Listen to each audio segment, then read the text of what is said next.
Take a look up at the sky and outside. Why? Might as well. Might as well. Might as well. Might as well. How's it going, everybody? I am Trey, aka Flo, and this is my brother Cullen. And this is the Epiphany show where we talk about real things. Hopefully you can relate to. Let's get into it. I just wanted to start with a few announcement kind of things just about everything that's going on. First of all, I want to say thank you so much if you watched the first podcast. For real. Really, like all the feedback that we got and just all the support. Thank you so much. We really love all our fans, and just regarding that, I just wanted, after it, I had a moment of conviction just about some of the things we talked about and just the way I went about talking about my past life. I just wanted you guys to know that I really don't want to glorify any of that, and I really don't want it to be like, I was trying to flex or anything like that. So I just wanted to say, like, there was a little bit of sin in my heart there, and just wanted to confess it to you guys. Second, going forward, we are trying to create a space, a little better than this, a little more visually appealing for our podcast. So that will be coming soon. And if you really do have any feedback for us, 100% reach out. We'll love to hear it. Please leave feedback. Yep. That is the only way we're going to grow. Mm-hmm. Lastly, we're going to be working on probably a TikTok or something like that, getting some more videos up there. And I'm thinking vlogs, I'm thinking interviews, I'm thinking just little short reels, everything. We're trying to touch all areas and touch all sorts of people in any way we can. So, yeah. Yeah, we got big plans. So let's get into it. Yeah. I'll go first. Okay. Our topic for today is social media. We're going to be talking about all things social media, so let's get into it. Yeah. So by social media, what do you mean? Like how it can be used? How do you use social media? For me, right now, at least, I've gone through a lot of things, but as of now, I really just been using it for photography and getting my work out there and just keeping people updated in my life and that kind of stuff. Yeah. So for general exposure, how do you go about that? Do you use marketing tools? I haven't used any marketing tools as of now, but I am planning on doing that at least for the podcast account that we have. Yeah. I don't know if I'll market. I'll market my photography, obviously, but just in terms of paid marketing, it's kind of like I'll get into it right now. I had a past account, and I didn't delete it. I switched that to the podcast accounts and my photography accounts and my main accounts. I don't know, super confusing. My relationship with social media is super confusing, and I'll get into that a little bit later. But yeah, I won't do no marketing for my main account right now. So now you talk about social media and your relationship with it being confusing. Can you kind of dive into that? Because I think I relate, but I just kind of want to hear your thoughts and then I can share mine. Yeah. Well, for me, just this past year especially, past 6 months, I think it was about February or maybe March, I deleted all my social media. I didn't have any social media. I was going through some stuff with my ex-girlfriend at the time, and for me, it was just like the best decision, just to kind of focus on her, focus on me, get everything right. So yeah, I really took the time to just really get myself right and to focus on other things and focus on the real world, which was amazing. And also just through treatment and through boarding school I went to a few years back, I just didn't have social media for like another 2 6-month stints. So I'm always off and on it. You know what I mean? A lot of my friends would always just joke how I just randomly disappear. And it really is how it is for me. Like I like that aspect. I think it's before I used to kind of dread it when I would go to like treatment or something like that, but now it's like I really like it, and it's like I can just take some time off and clear my head and all those kinds of things. So yeah, I guess just going back to it, I'm just coming back from that little hiatus I took, and now it's like, what do I do with it? You know what I mean? one question I have, and then I can answer, is like, what are the pros and cons that you have noticed or seen like from being off of social media? And then what are the pros and cons of social media using them? Because it's obviously can be used as a tool, but it can also be very detrimental. Yeah. Pros of being off social media, I think, is time. 100%. So much more time for all types of everything, you know. Real what I mean? life. Yeah, real life. You're not focusing on, you know, the next picture and all that kind of stuff. I would say for me, mental health, I really notice when I'm on social media, I'm really conscious of other people, and I don't want to be like that. You know, I want to be able to focus on myself and focus on where I'm at. So yeah, I think just being off of it, I'm not, you know, seeing what everybody's doing all the time and, oh, I'm not there, Yep. you know. I'm like comparing myself, that's a big thing. Another pro I would just say is like, this is just, I don't know who struggles with this, but for me, I struggle a lot with just like sexual addiction. And I think just all the pictures on social media, like it's not good for my brain at the end of the day. Yep. Obviously it comes down to who you follow and what you look at. But for me, my Explore page is literally, not the place to be. Yeah, it can definitely be a trap. And no, I totally hear you with that, because I am one. Now, I've taken long stints off of or away from social media, but even now being on social media, I'll delete it for a day or two and then come back, because I need that reset, because I catch myself, just like you said, noticing that people are somewhere that I am not, and then I start to feel less than, their life looks better. And this is nothing new. You look at statistics, and that is a big part of why mental health is worse in this day and age. And I think one statistic is that mental health of this generation is at the same level that they considered psychiatric patients in the 1960s. And a big part of that is because of social media, is because everyone is comparing their life to one another. And even the people that you see that you're comparing your life up to and that you feel less than are comparing their life to someone else. Yeah. And a big part of it is people only show the good parts of their life. They don't show the times that they're crying, or they don't show the whatever it may be, just that the bad side to their life. They're showing you sunny beaches and vacations and Bugattis and jewelry, and I think it's a sticky it's just a sticky place to be. Yeah, really, it is. Dude. Yeah, I think as a culture, I would like to say that like before it wasn't this bad. Yeah. You know, obviously I was younger, but I think about social media back in like, I don't know, 2015, even earlier than that, like 2013 when I really started getting onto it.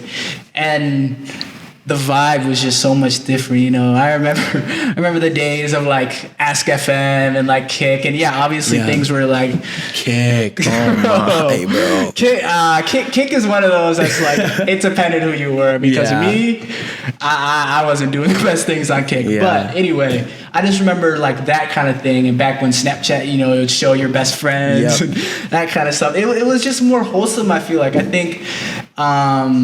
I haven't actually seen the documentary, but have you heard of the social? I have seen the Social Dilemma. Yes. Yeah. They just talked about how much they studied and how much they basically made it into a drug, essentially. Yep.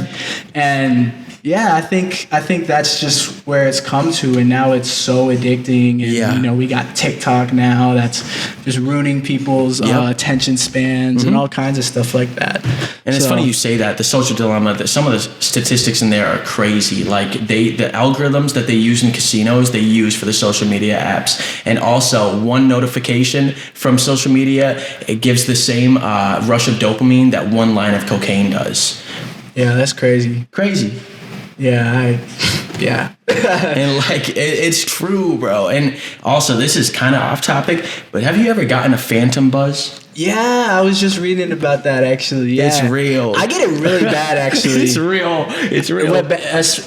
Going back to what I said, I didn't have my social media in treatment, obviously. Yeah. I remember it was often you then. Would get it. Yeah, and I was like, I don't even have a phone. For real. Like, what is this coming from? And it's a crazy thing. It is. Yeah. But, so yeah, what are some of the pros and cons for you of being off of it?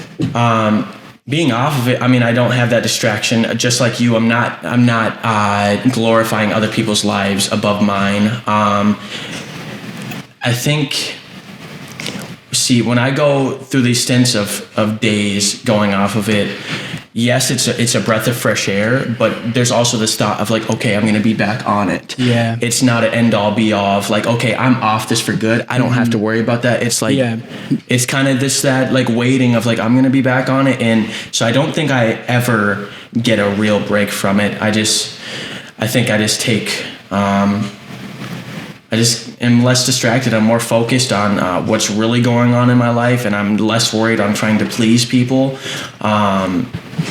And yeah, I would say I am 100% happier without social media. And if I wasn't an artist, I don't think I would have it at all, because I really only post about my music. And yeah, it's hard. It is, because you can't really do anything without social media nowadays. Literally. You can't. Yeah. Every business has a TikTok. Every business has a Facebook. It's just, I mean, everywhere. It's what it is. I mean, it's literally my major. Yeah. I like everybody. A lot of people ask me, "Oh, what's your major?" It's literally social media. Yeah. And it's interesting we're talking about this, and I do all this. It's just like, it's not the most amazing thing. You know what I mean? Yes, there's a lot of pros to it. Yeah. But if I'm honest, I really do think the cons outweigh the pros. I really do. Yeah, so I just wanted to get into like some of the cons for me. Mm-hmm. You talked about just that feeling of, oh, I'm going to be back on it. Yeah. I get that a lot. It's just like, when am I going to be back on it? And like, what's going on in the world? I remember one of the first times I didn't have it. It was just so like, I felt so disconnected, you know what I mean? And it shouldn't be like that. You should feel more connected with the world off of it because you're in the real world. Yep. But at the same time, it does connect you to like all areas of the world, you know what I mean? Yeah.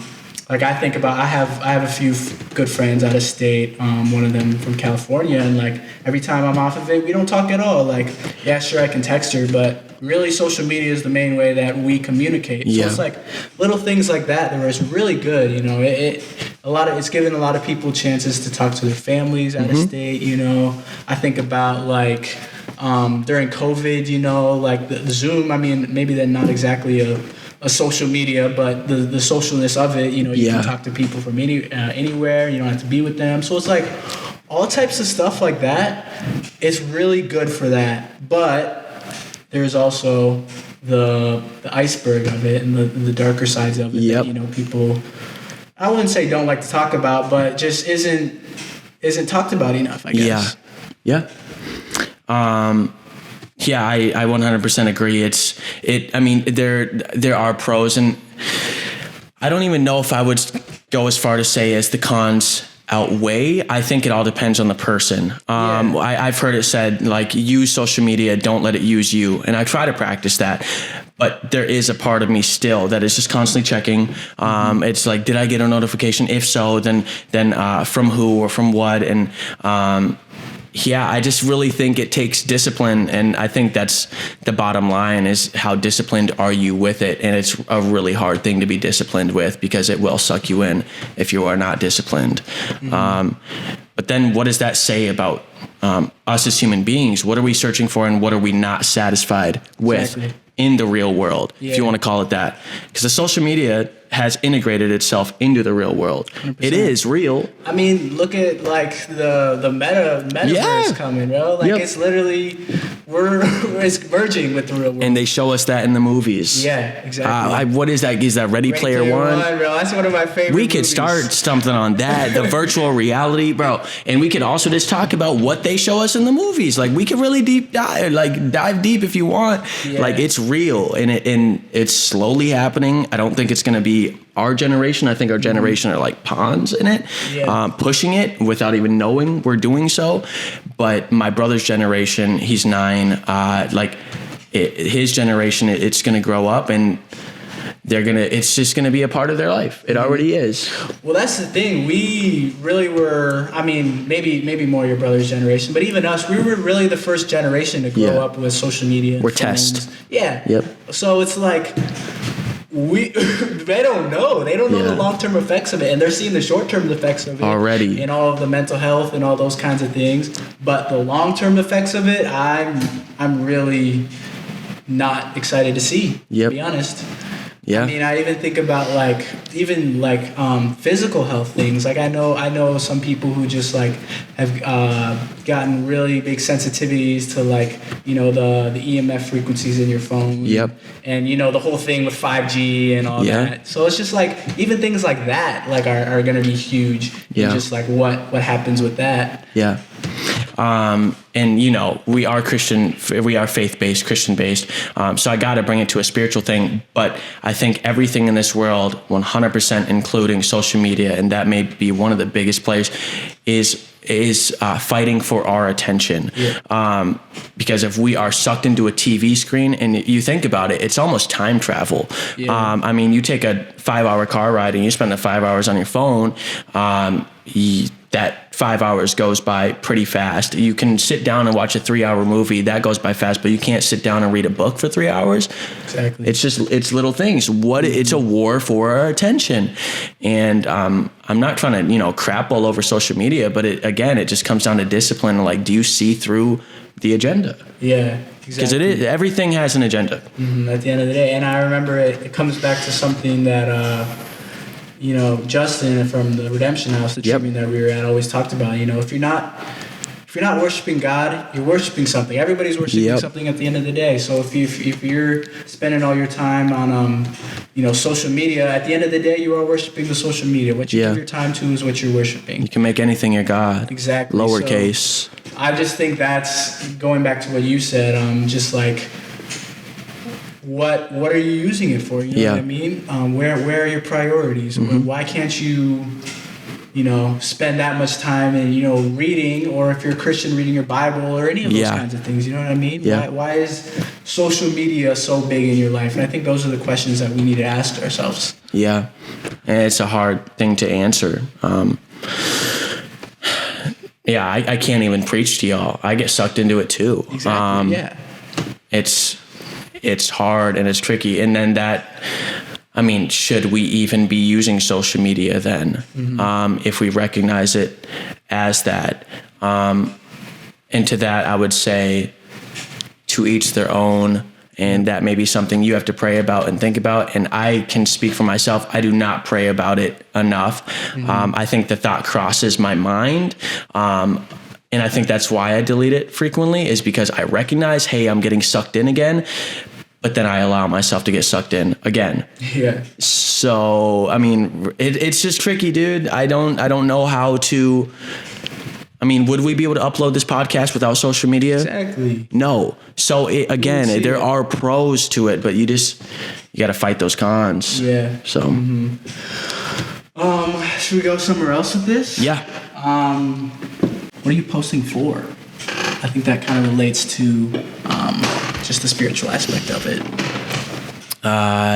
I'm not even going to try and say the right thing. I would say mainly what I post about is my music, but in the music there is a message. Mm-hmm. But I can't say that I make every post with Jesus in mind, and so I do feel convicted about that. And again, that's something between me and the Lord, but I don't know. That's hard. I'll just go off the limb and say right now, obviously I don't even think there's a time I can think of where I really wasn't, you know, I post for myself, but 100 with other people in mind, you know what I mean? Yep. Like you said, I'm pretty new in my just pursuing God the way I have been lately. So it's just like, I don't think I've posted, you know, with him in mind, like you said. Yeah. And I really do think that's something I need to work on. I even posted today, and I was going to just not a party, but just like a get together with some friends, and it was just like I was thinking about the caption, and I was like, wow, I could have been a little more not indulged. Yeah, self-indulged and self-glorifying. I do think of things like that a lot. And then just along with that, I was thinking about like how much do you think about like followers and how much do you think about like the likes and all that kind of stuff? Yep. And that's where I get sucked in, is like how many shares. And like if I have 1,800 followers, well, why are only 100 of them liking it? Like, so it that's where I get sucked in, is like who's sharing, who's saving, who's commenting. And then it gets so like deep. It's like, well, they're not real if they're not doing that. If they're not, if they don't want to see me win, like, you know, and it's really backwards, because at the end of the day, it is about self. Yeah. And maybe I don't feel convicted about that enough. I don't know. Yeah. So I told you I was going to expose myself, you know, in this podcast. Like, it's about time. Okay. Yeah. So I think about like, you know, followers and all that kind of stuff. And before, you know, I was so consumed by that. And I like to say that I wasn't, you know what I mean? But yeah, I definitely, this past time that I was off social media, I realized how much I was, you know, consumed by all that kind of stuff. Yep. And, you know, last year I was trying to be a model and I was trying to do all these things. And, you know, I was like, I want to look like I have clout, because I remember when I was going to New York and they were like, you know, models don't usually get signed unless you have like 5,000 plus followers. So I bought followers because I was like, I thought it was the only way, and I didn't want to do the work. And I think that was something that like a lot of people do, and like it's kind of like it's a taboo thing, you know. You don't really talk about it, but yeah, I just want to be honest and say, yeah, I bought followers. Like I was sucked into that, you know, how many people are liking my stuff and all that kind of stuff. And being away from that now, you know, it's on my now the Epiphany Show podcast, but I try to delete them all. I did all that, but it's just like, that's just always something that was weighing on my conscience for a while. And I didn't need to have that weighing on my conscience, because it was like, why am I worried about how many people are following me and all that kind of stuff? And yeah, I can say I was doing it for the modeling and all that kind of stuff, but at the end of the day, that was something I was doing just to completely glorify myself, you know.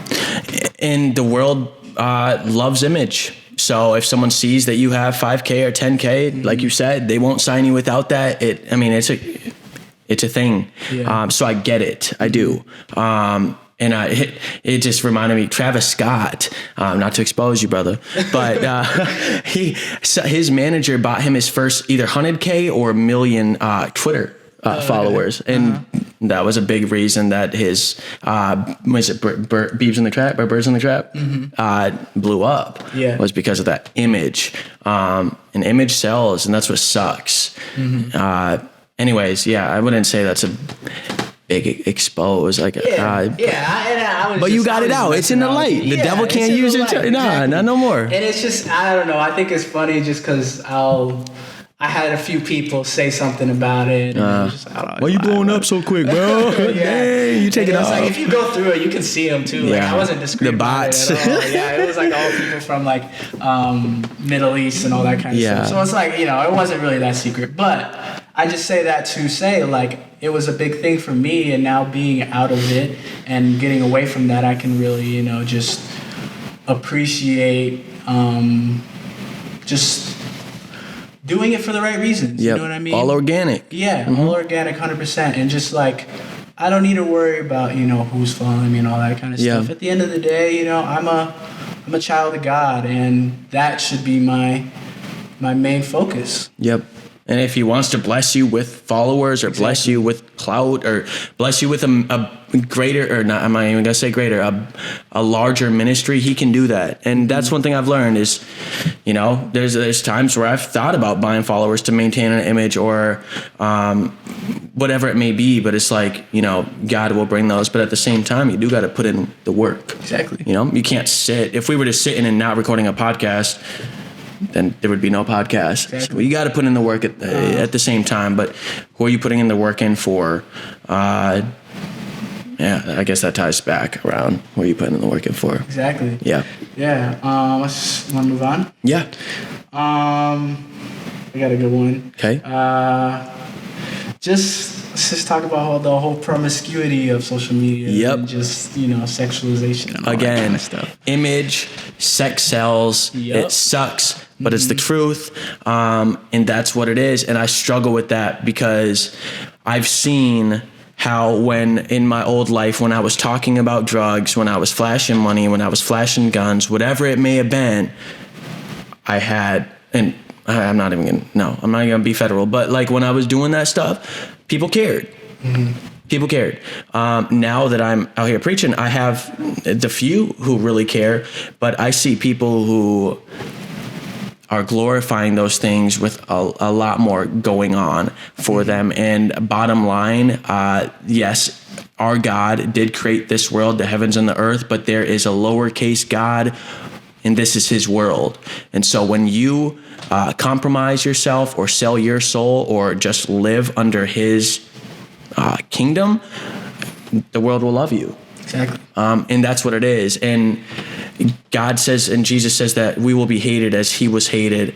And hate may not always be like someone just literally saying they hate you, but they just may not pay attention because you are, what you're talking about does not rest well with their ears. Yeah. They want to hear, I'm popping a Molly, I'm popping these drugs, right? Yeah. They don't want to hear like, hey, I used to pop the Molly. This is what happened to me, and this is what God has done in my life. They're like, what? Turn that whack off. They don't want to hear that. Some people do.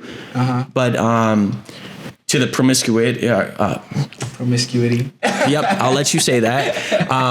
That's a big part of it. And so with the girls, the woman rappers, if you want to say they're women, I would not call them women. The girls who are leading the younger girls in this generation, they have to sell out. Exactly. There are many talented women out there who dress modest, have beautiful, angelic voices that God has blessed them with, but they're not Cardi B. And they're not Doja Cat because they're not shaking around and talking about disgusting, vile things because the world wants to hear those things. You know?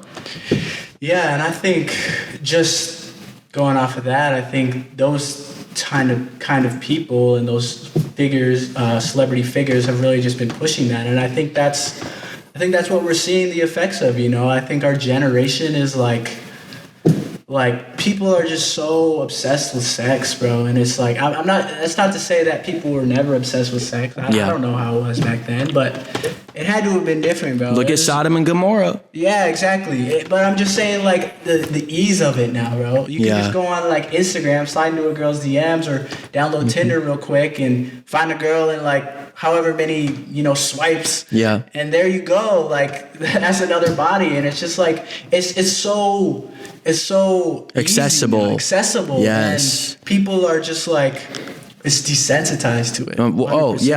It's a good word. Yep. You see it in movies, you see it everywhere, you see it in songs, all that kind of stuff. It's just really everywhere. And like, I guess where I wanted to go with it is I think that that's something that the devil is using in our culture right now. And he always does. Always, I was going to say that, you think about, Sodom and Gomorrah, or even the Roman... Yeah, the empire. Yeah, the Roman Empire. He always uses it. Yep, that was Corinthians talks about that, how rampant it was back then.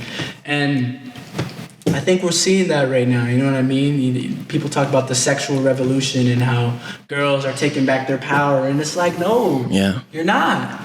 You're giving your power away at the end of the day. And I'm not to say that I wasn't abusing that, or I don't abuse that, you know what I mean? I'll see a girl on Instagram, and I'll look, and it's just like, no, I can't do that, you know what I mean? It's both ways. People love to blame it on the women or the men or whatever. It's both ways because we're both feeding into it, and that's what I'm trying to say. I'm not perfect. I'm not guilty of that. I feed into it as well, and I think that's something that I guess I just want you guys to think about is, how are you feeding into that, and what does that look like in your life? Like, are you maybe you're not out here being promiscuous and having sex with whoever, but it's like, where are you on social media? What are you looking at? What are you giving your attention to? Kind of going back to what we said before. Yeah, and I will relate to what you said and say that I am not perfect, and I do struggle with that. And I just struggle even just with a girl walking down the street or whatever it may be. But the thing is, we have conviction. Yeah. And I'm not trying to build us up that is not something we gave ourselves. There was a time where I had no conviction, but because God, in His grace on my life, gave me a spirit that convicted me with those things. And so I'm constantly trying to allow Him to change me in that area. And I plead with Him because I think that is a lot of men and women's downfall, is sex and obsession with self. And it's a tough thing, and it's a touchy subject. But we just got to be out here spitting truth. And because we're speaking out loud about these and being honest, I think it takes away any power that Satan had or has over our life, any strongholds. He hates when we talk about these things. Yeah. And there may be an unbeliever who just randomly comes across this and hears this part, and then recognizes it for what it is. So, yeah. Let's talk about more the relationship aspect of it.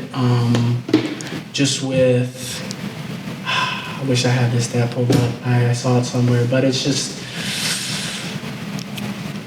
I think it's, I don't know. I don't want to butcher the stat, but basically I saw somewhere it's like, I don't know, some high percentage, like 50 to like 60% of marriages right now are being broken up by infidelity. Yep. And a lot of that is being attributed to social media. So one of the questions I had is just, maybe what are the boundaries on social media, and what can we do and what can people do to, be vigilant of that and not indulge in that? You know what I mean? I was watching this podcast earlier this week, and they were talking about, what are the parameters, like is liking another girl's Instagram cheating, or sliding into DMs, or answering DMs, or following people. And I guess it's up to you and your partner, but I would say there's a lot of things, like it's an open door. At the end of the day, social media is an open door, and I can 100% attest to that because I struggle with this, and it's an open door to, anything really, just especially sexually. So I think that another thing you just have to be cautious of and watch and pray about, and just try to be different than everybody else, because you don't have to be on social media. You don't have to be following that person. You don't have to like that picture. So I guess it's just my conviction and my challenge to you people, you guys watching. Just watch that. Yeah.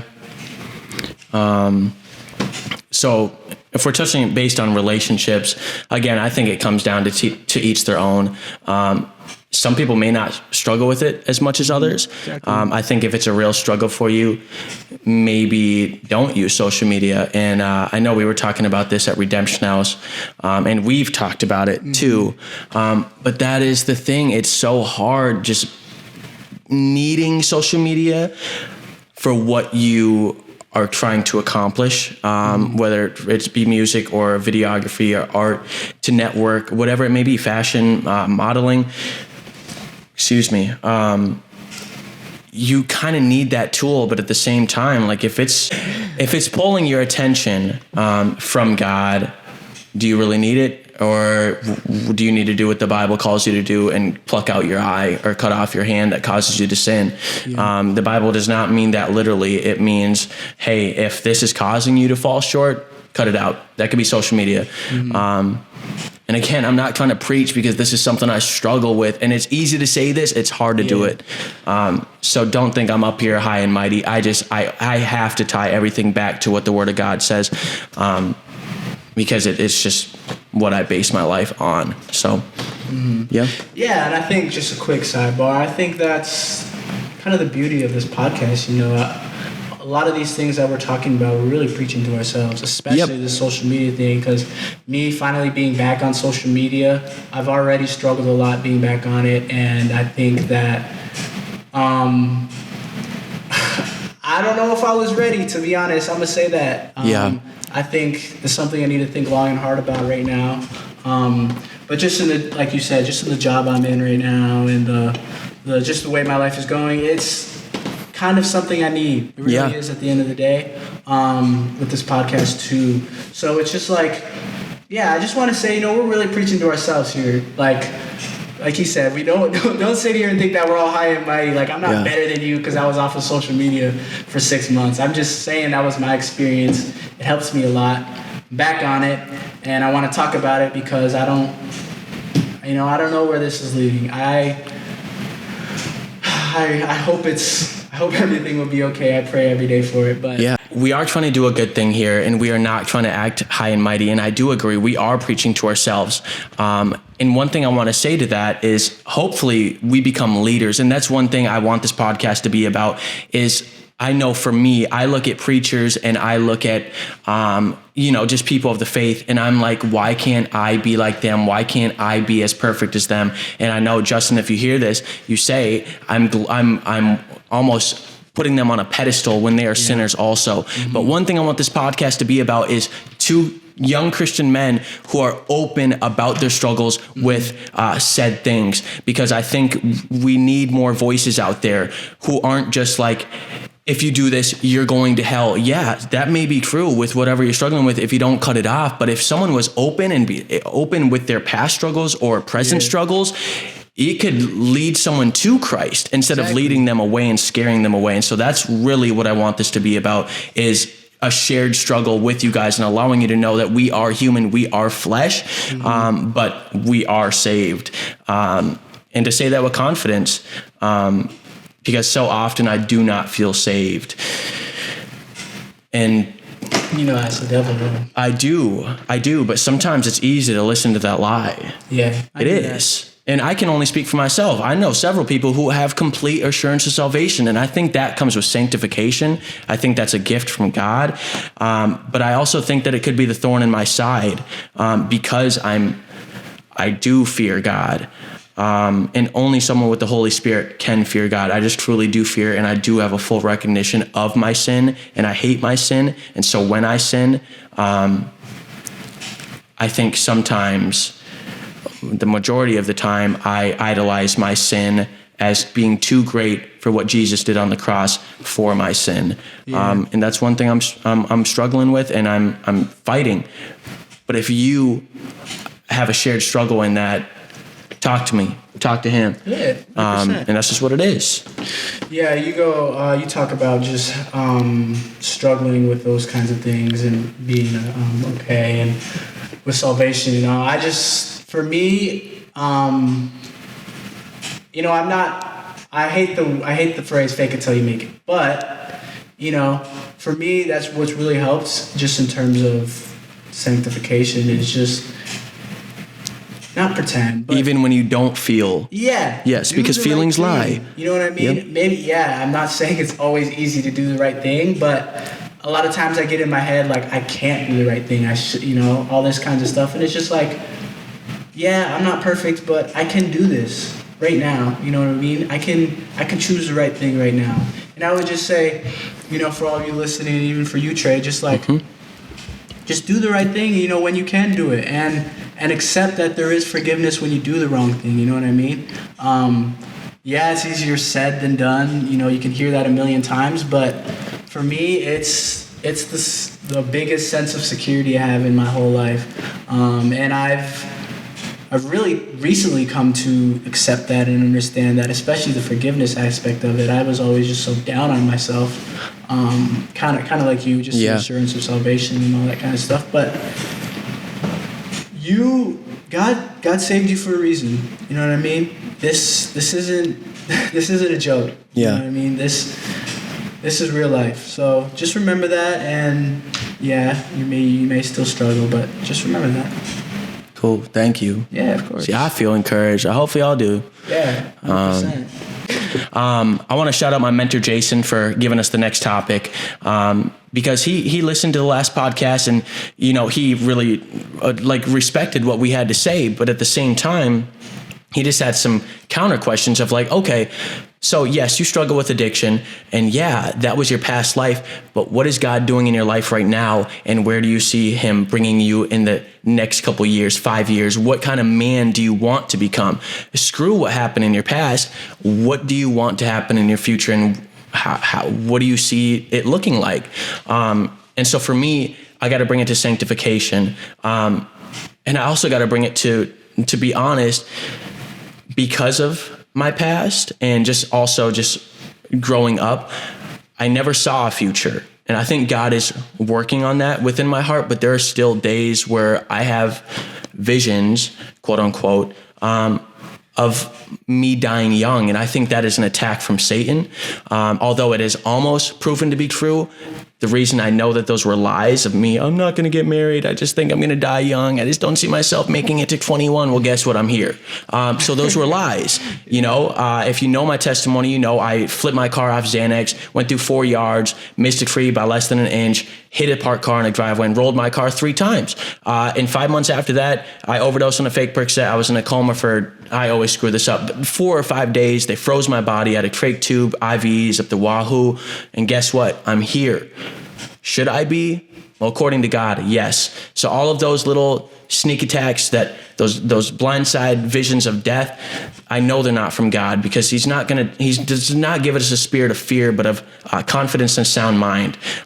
So with that being said, I see beauty. I see a real bright future. I see a wife. I see children. I see me looking back at this podcast and being like, man, look how confused maybe I was back then, but look where God has brought me now. Mm-hmm. So it's all about, it's growth. And so I want to paint this picture of, you plant a seed. Let's say Jesus planted a seed in us. You take a picture every single day. You're not going to see anything for a while. It's like what I was saying last time. Exactly. Yeah. But down the line, you get a sunflower. But it took time for that to happen. So right now, I think we are baby Christians. I think we have understanding, we have wisdom, and we are saved. But I think there is a lot of work and a lot of time. Lord willing, I have to say that. But yeah, I see flourishing, and it doesn't mean that we'll have 1 million followers, but I think this ministry will be blessed in whatever way God takes it. I think we just have to trust in him. And yeah, honestly, I do see beauty, and there are days where I really do feel that, and I see that, and I might be kind of all over the place, but it's hard. It's hard to really pinpoint. I think God could take me wherever, whether it's music, or whether I become a youth pastor, whether I work with kids, or whether I'm at Apple. I don't know, but I just know that God has a plan, and maybe my ministry is just the people who are near to me, like you or your family or my family. And maybe I do reach 1,000 people or 1 million people. I don't know. That's the bottom line. But I do know that God has a plan and a future for good for my life. So, and yours. It's beautiful, bro. Thank you. Yeah. The future for me, I'm kind of similar to you. A little different, but I was the same way. I didn't really see a future as well. Yeah. You know what I mean? I think that's a lot of this generation too. Yeah. I apologize to interrupt, but you hear the death in the music. Yeah, exactly. I mean, look at this week, PB Rock, bro. Juice WRLD, X. I mean, it's just, and what did they talk about? They talked about death. I can't speak for P&B, but just the emo rappers. Yeah, for sure. Yep. But yeah, I don't know. I think one thing I see in my future is just victory. Whatever that looks like, whatever struggle that's in, maybe it's not everything, but I know that God will deliver me. He's delivered me already this far, and I really do trust that. Kind of like you were saying, I was talking about this in my testimony the other day. Just, he didn't bring me this far for no reason. No. You know what I mean? Not to quit. Not to quit. So, I just like that. I don't know, same with me. I don't know exactly what my ministry will be. I don't know. I'm working in ministry right now for the first time. Mm-hmm.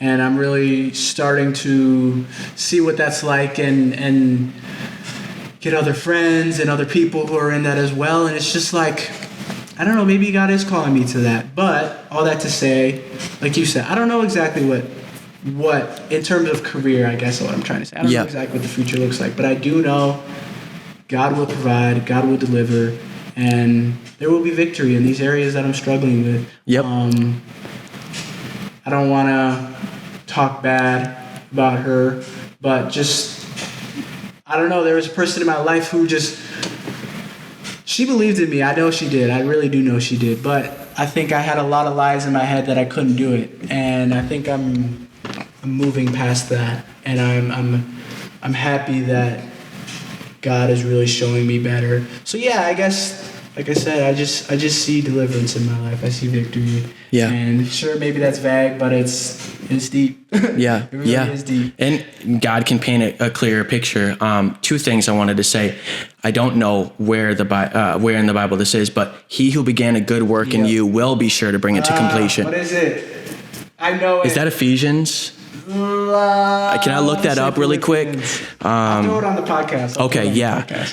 That is one of my favorite, and it's I have to believe it is true, although I do not feel that way 100% of the time. I have to believe it. He who began a good work in you will be sure to bring it to completion on the day of Jesus Christ. So when he comes back, we will be made perfect. But as of now, we are still fallen. Paul talks about the sin being attached to him. That's just what it is, his flesh still. And then a second thing I wanted to add, where two or more are gathered in my name, there I am. And I have to say that I feel that to be, I'm not going to say I feel, that is true. Because I do feel, oh man, I hate that word feel. I do, but I don't know. God is in this room right now, and I just feel the Spirit right now. And I just feel this joy for life, talking about life. I don't feel this very often, but I just want to say right now, hopefully you guys can feel that energy also. So I just feel a joy for life right now. Yeah. No matter what's going on outside, I don't have any care in the world right now. I just feel good, and I thank you for that, God. So with that, back to the verse. Yes. You began a good work. You know, I love that verse so much, and my mom prayed that over me for a very long time when I was in my addiction. Yeah. So it really means a lot to me. But you know, one thing I do think about a lot, not to tamper it all, but it says, "He who began a good work is faithful to complete it at the day of Christ Jesus." Yep. And for me, it's just a reminder that maybe I'm not perfect right now. I'm still struggling right now. It's when he comes. And I might struggle my whole life. Yep.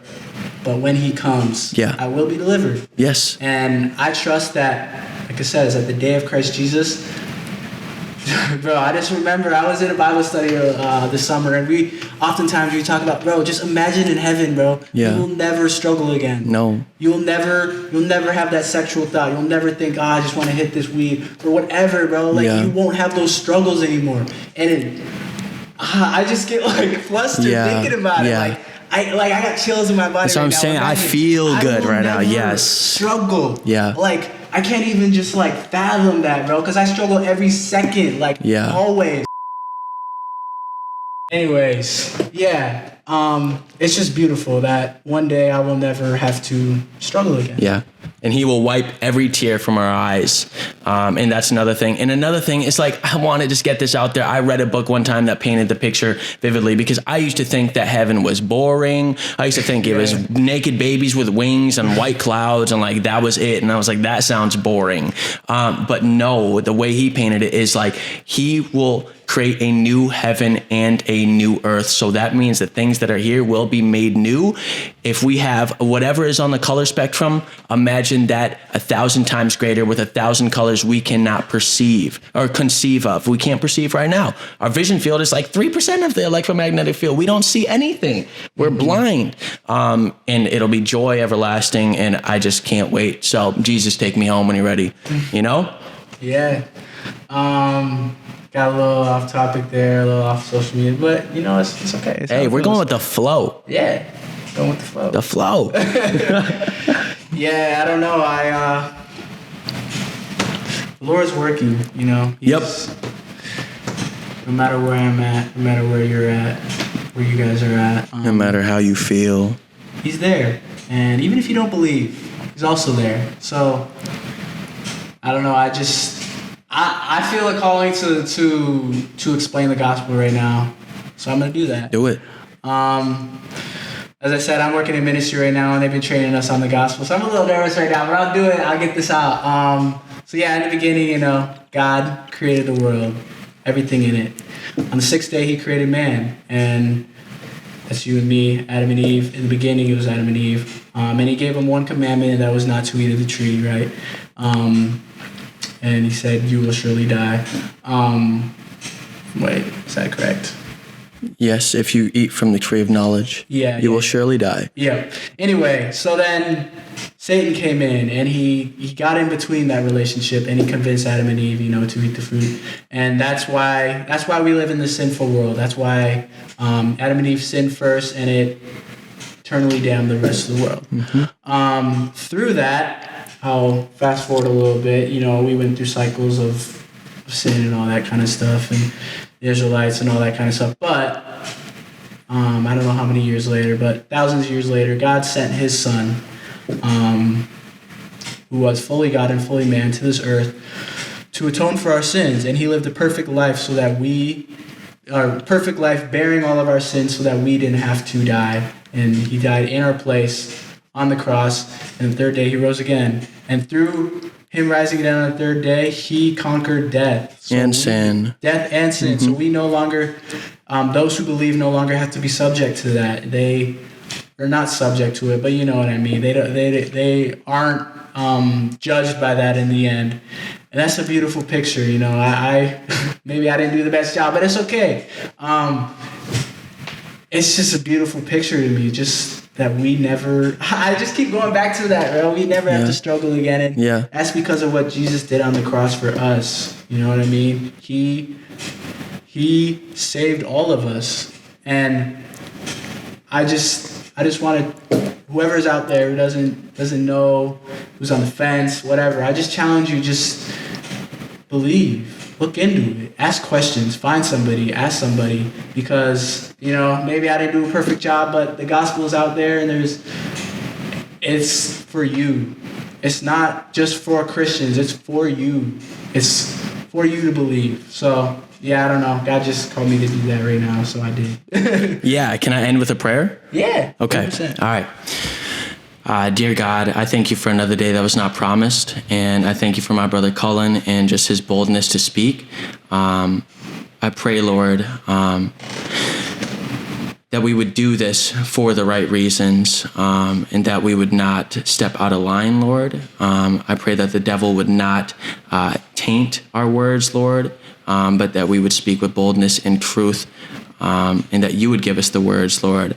I pray that our words in this podcast would touch hearts, whether it be 5 people or 500 people. It does not matter, Lord. I just thank you for this gift, Lord, and the voice to speak. We could easily be dead, but we are not. You have given us life, Lord. I pray that we would believe that. I pray for the people listening, Lord, that you would be with them and their families, Lord, and that you would allow them to know that you are with them, even when it doesn't feel like it. I pray that you would give them eyes to see and ears to hear. Would you protect them, Lord, and keep them safe and draw them near to you? In Jesus' name I pray, amen. Amen. Hey, thank y'all. Y'all have a blessed night. Bye-bye. Yeah. Take a look up at the sky and outside. Why? Might as well.